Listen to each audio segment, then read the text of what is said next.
plus tu seras conscient de l'appel de Dieu sur ta vie, moins tu vas tolérer les bêtises, tu vas tolérer les foutaises. Frères et sœurs, il y a 90% des personnes qui regardent mes vidéos qui ne sont pas encore abonnées. Si c'est ton cas, abonne-toi pour qu'on puisse grandir et se fortifier ensemble. Aujourd'hui, je vais t'ouvrir les yeux sur quelque chose qu'on a l'habitude de vivre ou de laisser arriver dans nos vies parce que simplement on a peur de perdre la personne, on a peur des reproches, on a peur de qu'on dira-t-on. Mais il faut savoir que ta marche avec Dieu est tellement importante que des fois tu dois prendre des décisions. Des fois tu dois te séparer des gens. Des fois tu vas te séparer des situations. Des fois tu dois t'éloigner des choses. Je te prends un exemple simple. L'exemple de la séparation entre Abraham et Lot. Dans Genèse chapitre 13, verset 7 à 12, la parole de Dieu nous dit, il y eut des disputes entre les bergers d'Abraham et ceux de Lot. Abraham dit à Lot, surtout qu'il n'y ait pas de querelle entre toi et moi, entre tes bergers et les miens, car nous sommes frères. N'as-tu pas tout le pays devant toi? Sépare-toi donc, et si tu vas à gauche, j'irai à droite, et si tu vas à droite, j'irai à gauche. Et Lot leva les yeux et vit que toute la région du Jourdain était bien irriguée. Avant que le Seigneur détruisît Sodome et Gomorrhe, elle était comme le jardin du Seigneur, comme le pays d'Égypte. Quand on y arrive au delta du Nil, Lot choisit pour lui toute la région du Jourdain et il partit vers l'est. C'est ainsi qu'ils se séparèrent. Abraham habita dans le pays de Canaan et Lot habita dans les villes de la région du Jourdain. Il poussa ses campements jusqu'à Sodome. Abraham était dans une période de développement spirituel avec Dieu. Il était dans une marche depuis des années avec Dieu. Il connaissait le plan de Dieu pour sa vie. Il connaissait le but de sa vie. Il connaissait le but de sa marche avec Dieu. Donc, Abraham ne pouvait pas tolérer les querelles journalières. Il ne pouvait pas tolérer les problèmes de tous les jours. Je ne sais pas dans quelle situation tu es, mais s'il arrive un moment que tu dois prendre la décision de se séparer de certaines personnes, sache que c'est la volonté de Dieu. Et lorsque ton cœur est en paix avec ça, fais-le. Pourquoi? Parce que tu te délivres toi-même et comment on appelle ça? Et tu t'alignes avec le plan de Dieu pour ta vie. Quand tu grandis dans la connaissance de savoir combien tu es valeureux pour Dieu, combien ton temps est précieux, il y a des choses que tu ne vas plus tolérer. Et parce que tu vas recevoir des révélations aussi qui vont te montrer que ça que tu es en train de faire là, c'est pas la volonté de Dieu. Alors, lorsque tu connais ton importance pour Dieu et l'importance de son plan pour pour ta vie, et aussi que tu connais l'importance du temps que Dieu t'a donné dans ta vie, les choses ridicules comme les disputes, comme les rancunes, comme les rancœurs, comme les jalousies, comme les envies, comme les commérages, toutes ces choses-là vont graduellement disparaître de ta vie. Elles vont disparaître de ta vie petit à petit jusqu'à ce que ça va complètement partir de ta vie. Quand je dis ceci, cela ne veut pas dire que tu vas perdre le contrôle avec les gens, que tu vas perdre ta patience avec les gens.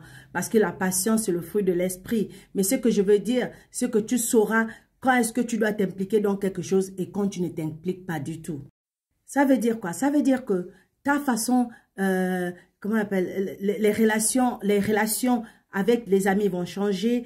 Tes relations, si tu cherches le mari ou tu cherches la femme, ça va aussi changer, tes critères vont changer, ta façon de parler va changer, ta façon d'agir va changer, ta façon d'utiliser ton temps aussi va changer, ta façon de réagir par rapport aux situations aussi va complètement changer parce que tu sais que tu n'as plus de temps. Le problème, c'est que lorsque toi, tu grandis avec Dieu, lorsque tu cherches à t'améliorer avec Dieu, tu veux aussi que les gens qui sont autour de toi cherchent aussi à s'améliorer. Mais si tu es autour des gens qui cherchent seulement les problèmes, qui cherchent à te rabaisser, qui cherchent à te nuire, qui cherchent à te diminuer, qui minimisent tous les efforts que tu fais pour t'élever, pourquoi tu continues à tolérer ce genre de personnes autour de toi? Tu ne vas plus tolérer ça. Pourquoi? Parce que tu connais ton importance. Tu commences à connaître ta valeur. Tu commences à connaître l'importance que Dieu t'a donnée. Donc, si tu essaies d'élever quelqu'un, tu te rends compte que la personne n'a pas envie de s'élever. La personne n'a pas envie de faire des efforts. Tranquillement, tu tournes ta face ailleurs et tu continues ton chemin avec Dieu. Parce que Dieu va t'amener des gens dans ta vie qui vont vouloir t'élever, qui vont vouloir te voir élever, qui vont vouloir aussi eux-mêmes changer pour que vous puissiez marcher ensemble. Si tu grandis dans cette connaissance de toi-même et dans cette connaissance de la valeur que tu as aux yeux de Dieu, quand quelqu'un est en train de parler n'importe quoi, tu regardes la personne, tu ne dis même rien parce que tu sais que ça là, ça va pas aller loin. Ça là, c'est pas pour moi. Je suis plus élevé que ça. Donc je ne réagis pas, je n'agis pas, je laisse parler, après je disparais. Lorsque une amie vient et puis elle te parle d'une certaine façon, tellement tu es déjà élevé spirituellement, tu l'écoutes, mais tu ne réagis pas parce que tu sais que tout ce qu'elle va dire là ne va pas changer ta valeur vis-à-vis de Dieu. Tu sais déjà que ça ne va pas marcher. Si c'est un homme, tu sais que ça ne va pas marcher. Si c'est une femme, tu sais que ça ne va pas marcher. Si c'est un ami, tu sais que ça ne va pas marcher. Si ce sont les amis ou la famille, peu importe, tu sais que ça, là, l'Esprit de Dieu en toi, qui est déjà éveillé, va te montrer que ça, ce n'est pas bon pour toi. Donc, lorsque tu arrives à ce point de développement personnel, tu te rends compte que même ta façon de voir les gens va changer. Ta façon d'analyser, avant tu regardais les avantages, maintenant tu vas regarder les inconvénients comme une raison de te retirer. Parce que s'il y a plus d'inconvénients que des avantages, qu'est-ce que tu fais là-bas? Tu cherches à souffrir, tu cherches à faire quoi? À aider.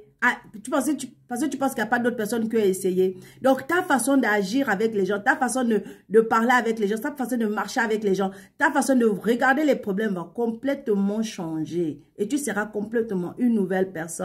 Et lorsque tu atteins ce niveau de maturité, tu deviens intentionnel de t'éloigner des problèmes, de t'éloigner des situations qui ne t'apportent pas la paix, de t'éloigner des situations qui ne t'apportent pas le repos, de t'éloigner des situations qui te poussent à trop réfléchir en fait.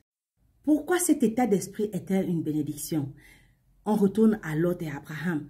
Après le départ de Lot, c'est seulement après le départ de Lot que Abraham fut béni. Genèse chapitre 13, versets 14 à 18. Après le départ de Lot, le Seigneur dit à Abraham, lève les yeux et regarde de l'endroit où tu es, vers le nord et le midi, vers l'orient et l'occident. Tout le pays que tu vois, je te le donnerai à toi et à ta descendance pour toujours.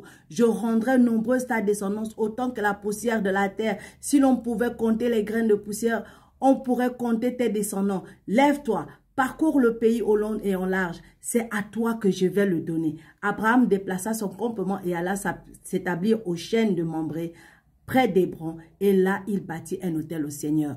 Donc, mon frère, ma soeur, si tu es dans ce processus de développement et que tu te rends compte que les choses sont différentes, que les gens sont en train de te quitter, que tu vois les choses différemment, que tu marches différemment, que tu parles différemment, sache que Dieu est en train de t'établir dans la sagesse spirituelle. Et lorsque tu es à ce niveau-là, ne tolère plus n'importe quoi, ne tolère plus n'importe qui et ne tolère surtout pas de perdre ta paix et ton repos. J'espère que tu es béni. Si tu es béni, aime comment tu partages pour bénir d'autres et abonne-toi. Shalom.